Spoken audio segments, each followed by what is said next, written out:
26 bob.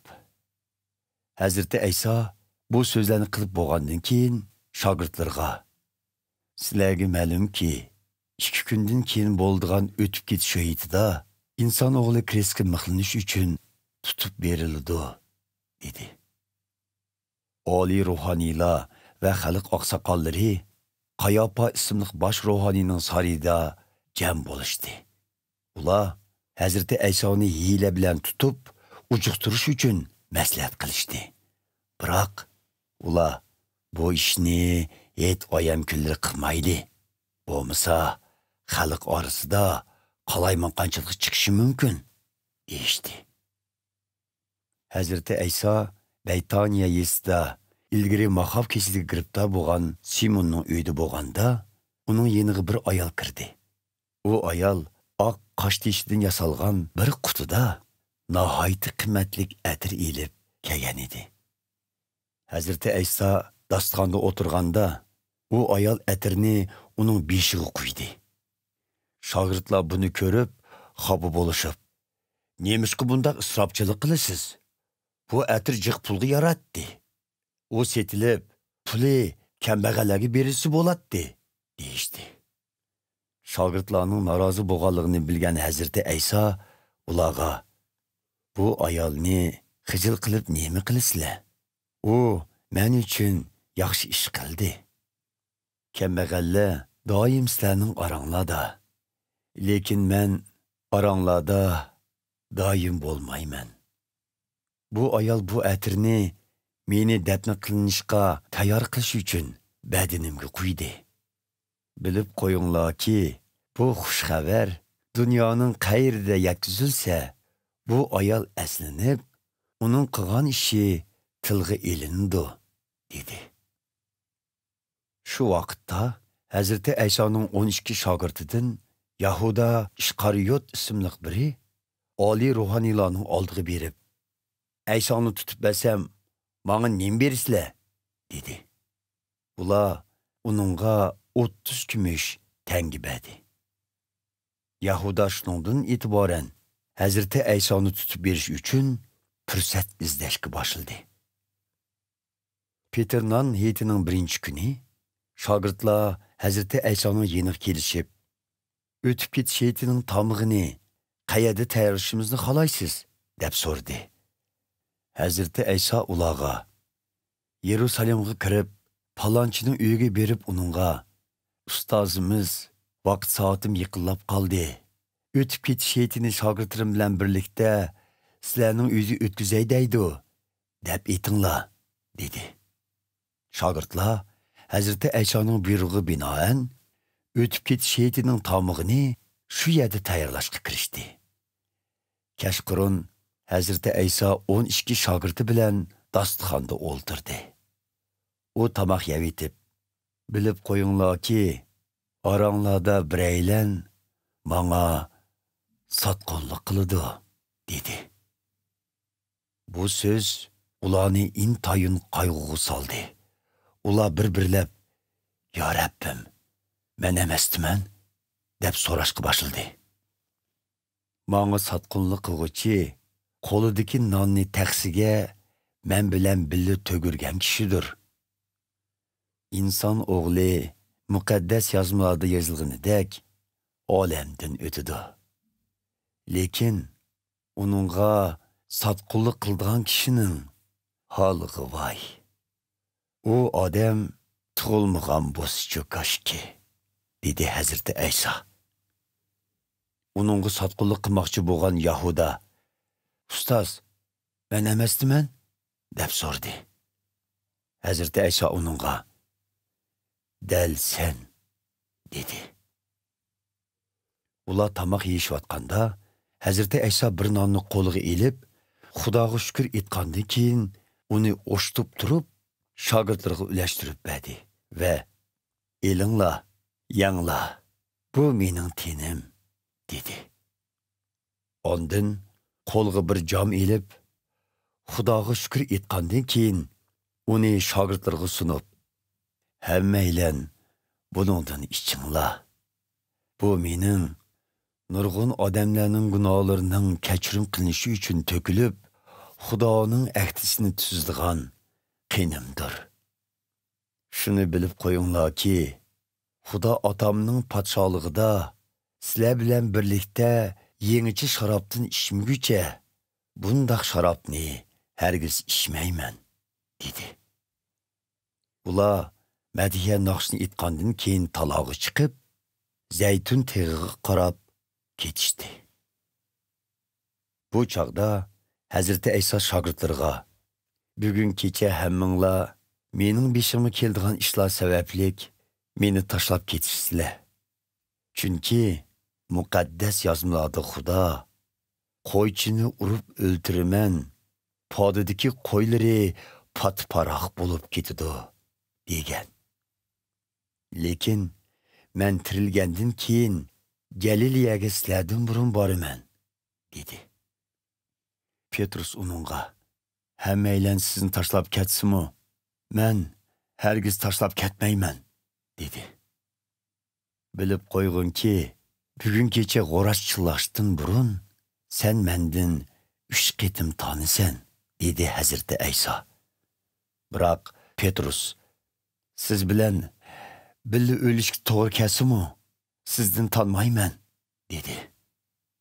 Qolgan shogirdlarmi shundoq deyishdi. Keyin Hazreti Ayso shogirdi bilan birga Getsemane degan bir yerga keldi. U shogirdlarga, men u yoqqa berib, duo tilovat qilib kelguncha mushu joyda o'ltirib turinglar, deb Petrusni, shundoqla Zabadiyning 2 o'g'li Yoqub va Yohannani birga elib mangdi. Bu vaqtda Hazreti Aysoni g'am besib, ko'ngli qattiq bearom bo'lishga boshladi. U ularga, jinim chiqib ketgandek g'am qayg'uga patdi. Sizlar bu yerda qilib, men bilan birlikda ho'shyor turinglar, dedi va sal nariroq berib, yerga bosh qo'yib, duo qilib, ey ota, mumkin bo'lsa, bu azob qadihni mendan yiroqlashtirg'aysan. Lekin bu ish mening emas, balki sening irodang bo'yicha bo'lsin, dedi.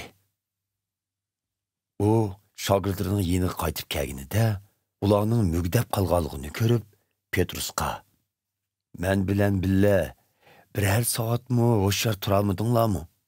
Iziqtirilishdan saqlanish uchun sagak turib duo qilinglar. Ko'ngil xolaydi, lekin tan ojizdir, dedi. Hazreti Ayso 2 qitim berib, yana duo qilib, ey ota, agar men bu azob qadihni ichmaguncha bu qadah mendan yiroqlashtirilmasa, undaqda sening irodang bo'yicha bo'lsin, dedi. U shogirdlarining yeni qaytib kelganida ularning yana mugdab qolganligini ko'rdi. Chunki ular ko'zlarini ochamay qolgan edi. Shuning bilan Hazreti Ayso ularni tashlab 3 qitim berib, yana shu so'zlar bilan duo qildi. Keyin shogirdlarning yeniga kelib, sizlar texichi dam elib uxlayotgamsizlar? İnson o'g'lining gunohkorlarning qo'liga topshiriladigan vaqt soati yetib keldi. Qo'pinglar, ketayli. Mana, bana sotqinlik qildigan kishi kepti, dedi. Hazreti Aysoning so'zi oyoqlashmasdanla 12 shogirdining biri bo'lgan Yahuda keldi. Uning yanida oliy ruhoniylar va xalq oqsoqollari tarafidan avatilgan qilich to'qmoqlar bilan qurollangan zo'r bir to'p odam bor edi. Hazreti Aysoga sotqinlik qilgan Yahuda ularga olli-burun, men kimni so'ysam, Hazreti Ayso shu, sizlar uni tutinglar degan va so'yish orqali belgi bermoqchi bo'lgan edi. U uddul Hazreti Aysoni oldiga berib, "Salom ustoz" deb uni so'ydi. Hazreti Ayso uningga, "Birodar, qiladiganingni qil", dedi. Buning bilan helqi odamlar yopirilib kelib, Hazreti Aysoga qo'l silib, uni tutqun qildi. Hazreti Aysoning yendiklardan biraylan darhol qilichini sug'urib, bosh ruhoniyning chaqirig'i urdi. Qilich chakarning qulog'iga tegib, uni shilib tushiribdi. Hazrati Ayso uningga qilichingni qiniga sol. Qilich ko'tirganlar qilich ostida halok bo'ladi. Yoki meni Xudo otamdan yordam ololmaydi deb o'ylab qoldingmi? Xolisam, u menga shu an 12 tumandan ortiq farishta avatidi. Biroq agar men unda qilsam, muqaddas yozmalardiki, cho'qim mushundoq bo'lishi kerakligi to'g'risidagi so'zlar qandoq amalga oshsin, dedi. Ondan Hazrati Ayso u odamlarga qarab mundoq dedi.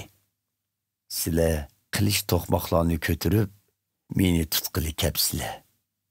Meni qaroqchi ko'ryotamsizlar. Har kuni markaziy ibodatxona hovlilarida o'ltirib ta'lim beratdim. U chaqda tutmadinglar. Ammo bu ishlarning yuz berishi payg'ambarlarning muqaddas yozmalarida oldin aytganlarining amalga oshirilishi bo'ldi. Bu chaqda shogirdlarning hammasi uni tashlab kechib ketishdi. Hazrati Aysoni tutqun qilganlar uni bosh ruhoniy Qayofaning oldiga elib berishdi. Tavrat ustozlari bilan xalq oqsoqollarimi u yerda jam bo'lishgan edi.